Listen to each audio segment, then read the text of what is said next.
Ayun. Yung feedback destroyer para sa akin bagsak siya pagka gagamitin professional sa mga tugtugan.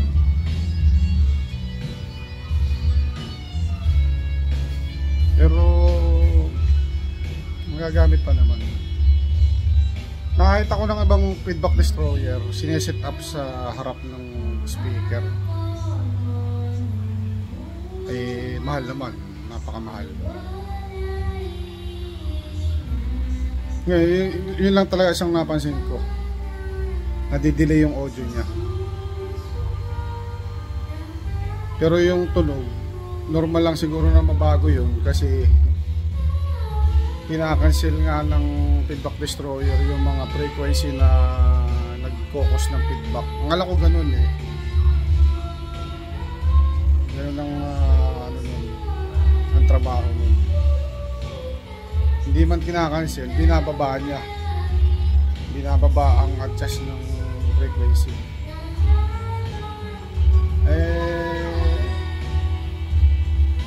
Tingnan ko pa sa susunod na matesting ngayon kung ubra talaga. Basta yun lang ang napansin ko talaga na nadidelay yung audio. Tsaka ngayon tunog nababago. Sa tunog walang problema kasi normal nga. Tingin ko normal lang yun problema, delay yung audio. Ayaw ko lang pag sa outdoor. Ayun lang. Ayan, magandang araw. Mag-unbox tayo ng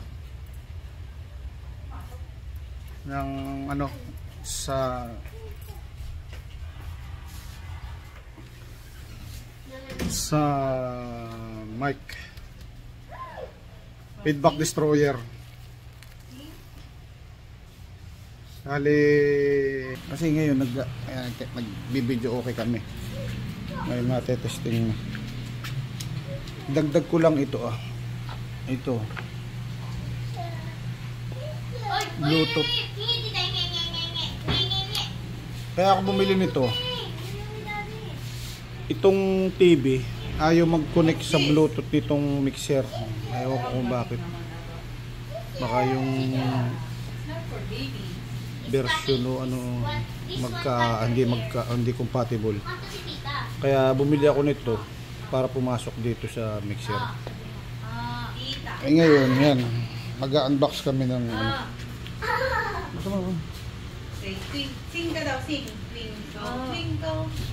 in order ko ito online.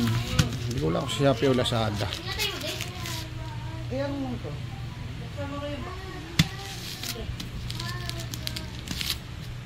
Nata mo lang baka sundutin mo ganun saka mo gupitin ako na tama. Hindi isuot mo yung gupitin.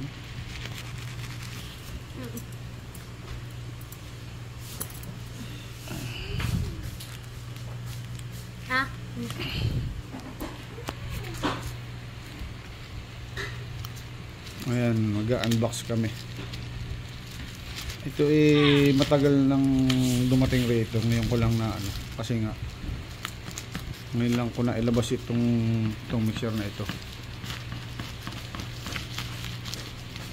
Kaya ngayon lang at tetestingin na rin natin. Marami nang nag-vlog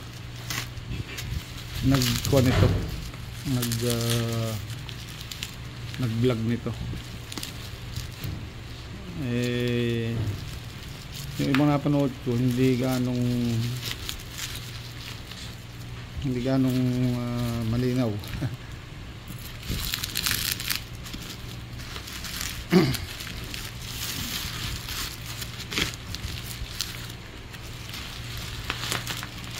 Ayun. Ayan, DBX ba ito? Ay, hindi pala DBX to. Ayan, ayan ang laman. Cordon, tsaka ano. Ano naman, labas mo.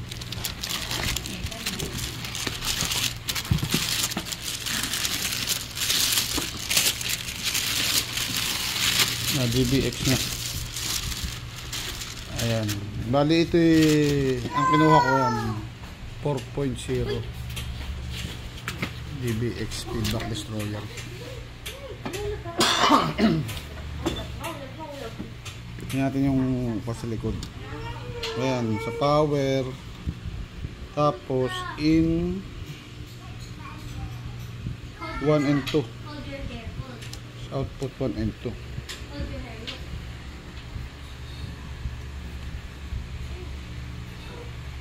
Ayan, tetestingin natin. Ano bang connect ulit tayo.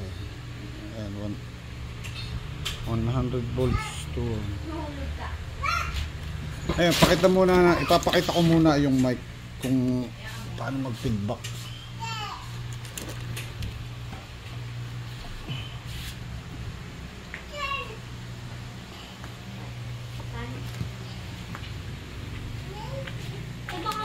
Ayan, lalagyan natin yung volume.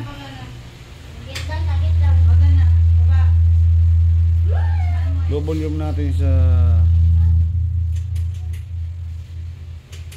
yan. Tapos hindi natin babaguhin yung adjustment. Ayan, feedback. Ayan, lalagyan mo natin yung feedback destroyer. Ayan. Ayan, nilagay ko sa output.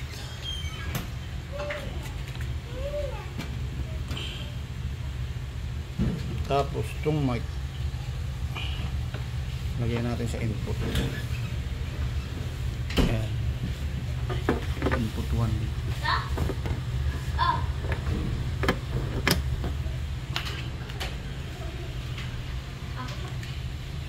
Tapos lagyan natin ito rito sa mic mixer.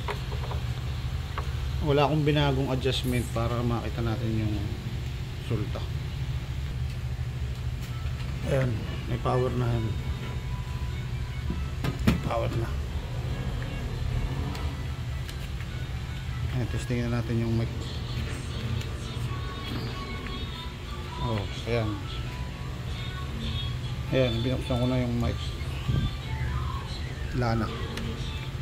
Ngayon, didirect ako ulit. Wala akong babaguhin. Tingnan natin mangyayari. Ayan, na-direct ako na ulit. Wala akong binago. Ayan. Feedback na. Ayan, babalik ulit. Ayan, binalik ko na ulit sa feedback destroyer. Ayan, bubuksan ko ulit. Wala akong binagong adjustment dyan. Ayan, wala na. Maganda resulta niya.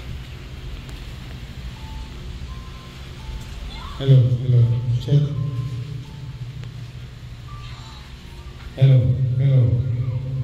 Hello. Sound. Yun ang problema. Hello. Sound. Check. Hello. Ayun. Ayun ang problema.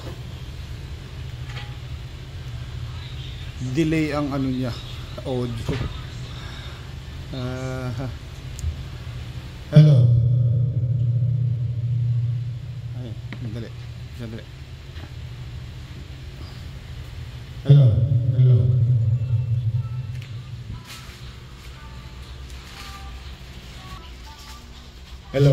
Sound check. Hello. Ayun, may napansin ako. Hello.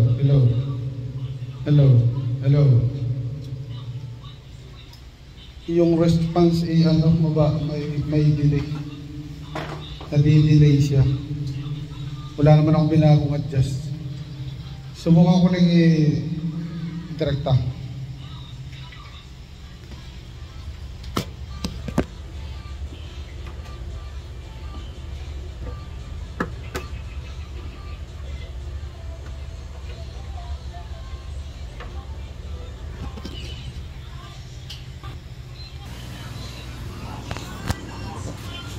Akala nga yung ano.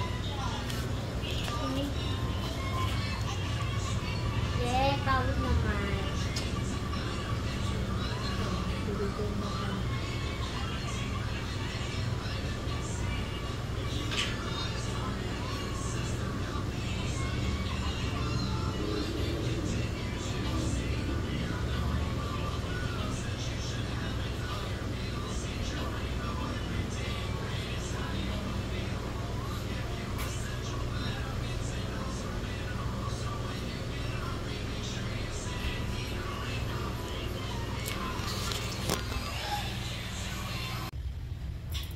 Ayan, magandang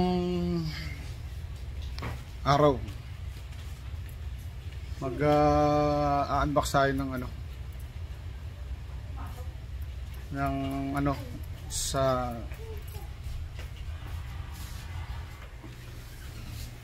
sa mic feedback destroyer. Kasi ngayon nagbibideo okay kami. May matetesting. Dagdag ko lang ito Ito. Bluetooth. Kaya ako bumili nito. Itong TV ayaw mag-connect sa Bluetooth nitong mixer. Ayaw ko kung bakit. Baka yung version o hindi compatible. Kaya bumili ako nito para pumasok dito sa mixer. Ngayon, yan. Mag-unbox kami ng Basta mo. Sing ka daw, sing. Twinkle. In-order ko ito online. Hindi ko lang sa Shopee o Lazada. Ayan mo ito.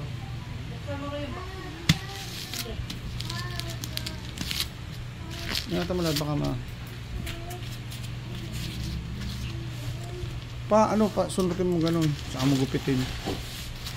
Baka kung tama. Hindi, isuot mo yung guting.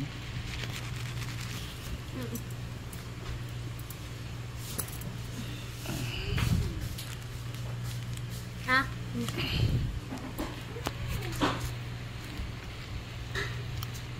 Ayan, mag-unbox kami.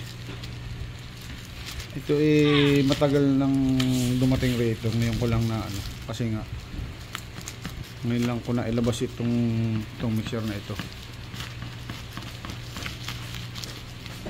Kaya ngayon lang at tetestingin na rin natin. Marami nang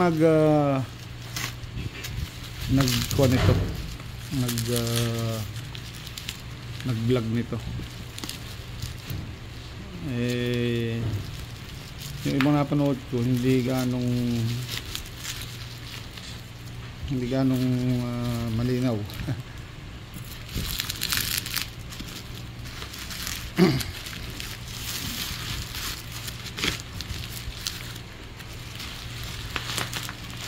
Ayun. Ayan, DBX ba ito? Ay, hindi pala DBX to. Ayan, ayan ang laman. Cordon, tsaka ano mo? Labas mo.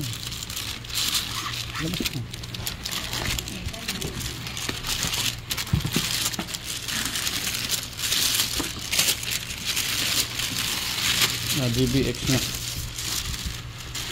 Ayan. Bali ito ang kinuha ko yan 4.0 DBX feedback destroyer. Tingnan natin yung sa likod. Ayan, sa power. Tapos in 1 and 2. Output 1 and 2.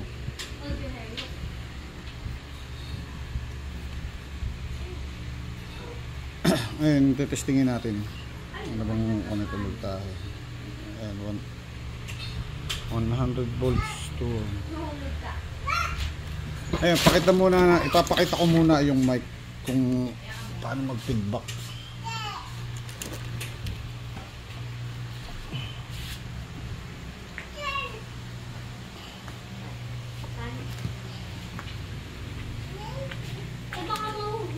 lalagyan natin yung volume.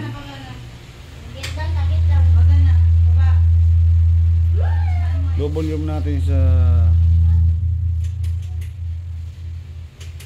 yan. Tapos hindi natin babaguhin yung adjustment. Ayan, feedback. Ayan, lalagyan natin yung feedback destroyer. Ayan. Ayan, nilagay ko sa output.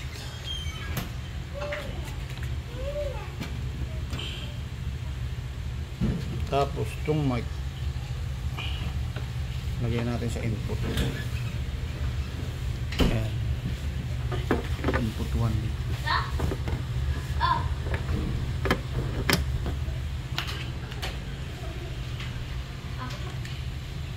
Tapos lagyan natin ito rito sa mic mixer. Wala akong binagong adjustment para makita natin yung resulta. Ayan, may power na yan. Power na. Ayan, testingin na natin yung mic. Oh, ayan. Ayan, binuksan ko na yung mic. Wala na. Ngayon, didirect ako ulit. Wala akong babaguhin. Tingnan natin mangyayari. Ayan, na-direct ako na ulit. Wala akong binago. Ayan. Feedback na. Ayan, babalik ko ulit. Ayan, binalik ko na ulit sa feedback destroyer. Ayan, bumuksan ko ulit. Wala akong binagong adjustment dyan. Ayan, wala na. Maganda resulta niya. Hello, hello. Check. Hello, hello. Hello. Sound. You. Yun ang problema. Hello, hello. Hello, sound. Check. Hello. Ayun. Ayun ang problema. Delay ang ano niya, audio. Hello.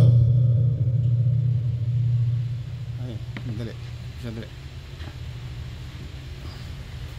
Hello, hello.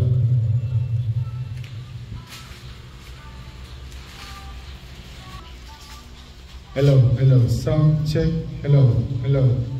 Hello, hello. Ayun, may napansin ako. Hello, hello. Hello, hello. Yung response ano, may delay. Nadi-delay siya. Wala naman akong binagong adjust. Subukan ko lang i-direkta.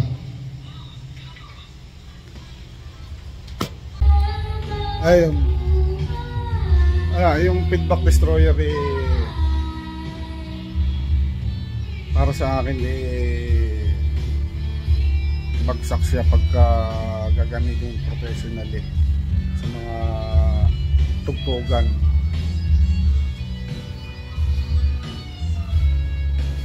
Pero magagamit pa naman. Nakakita ko ng ibang feedback destroyer, sineset up sa harap ng speaker. Mahal naman, napakamahal. Ngayon, yun lang talaga isang napansin ko. Nadidelay yung audio niya. Pero yung tunog, normal lang siguro na mabago yun kasi kinakancel nga ng feedback destroyer yung mga frequency na nag-focus ng feedback. Ang alam ko ganun ganun ang ang trabaho mo. Hindi man kinakancel, binababa niya. Binababa ang adjust ng frequency.